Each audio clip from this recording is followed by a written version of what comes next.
कोई दिन भर जिएगा, कोई 100 वर्ष जिएगा, कोई 1000 वर्ष, कोई करोड़ वर्ष, इससे कुछ फर्क नहीं पड़ता। लेकिन प्रत्येक वस्तु प्रतिक्षण गल रही, मर रही, विलीन हो रही। फूल उसका प्रतीक है और जीवंत प्रतीक है। सुबह खिलता है, सांझ मुरझा जाता है। सुबह ऐसे प्रकट होता है जैसे सदा रहेगा, और सांझ ऐसे खो जाता है जैसे कभी नहीं था। ऐसा ही तो जीवन है। जब होता है तो ऐसा भरोसा लगता है कि सदा रहेंगे। प्रत्येक को यही भ्रांति है। जब तुम दूसरे को मरते देखते हो तब भी ये ख्याल कहां आता कि मैं भी मरूंगा। जब तुम दूसरे की लाश को चिता पर चढ़े देखते हो तो सोचते हो बेचारा। उस पे दया खाते हो, अपने पे दया नहीं खाते। जब भी चिता जलती है तुम्हारी ही चिता जलती, और जब भी मौत रास्ते से गुजरती तुम्हारी ही मौत गुजरती।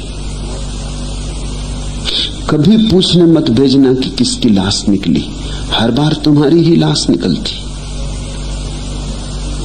लेकिन आदमी इस भ्रांति में रहता है कि मैं तो रहूंगा।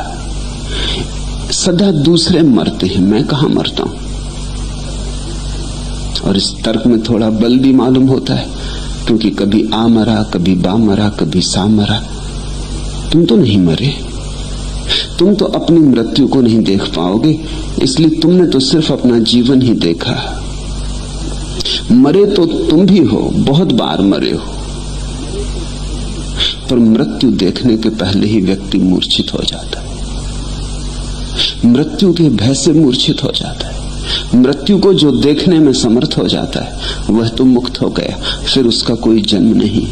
जो मृत्यु में शांति से, जागरूकता से, समाधि पूर्वक लीन हो गया, फिर लौटकर नहीं आता। उसे तो जीवन का राज ही समझ में आ गया।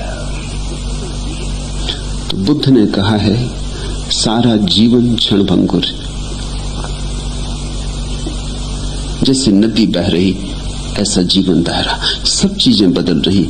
बच्चे जवान हो रहे, जवान बूढ़े हो रहे, बूढ़े मर रहे, सब चीज सतत धारा की तरह बह रही। फूल उसका बड़ा उपयुक्त प्रतीक है। लेकिन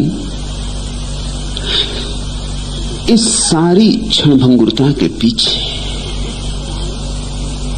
इस सारी क्षणभंगुरता के पार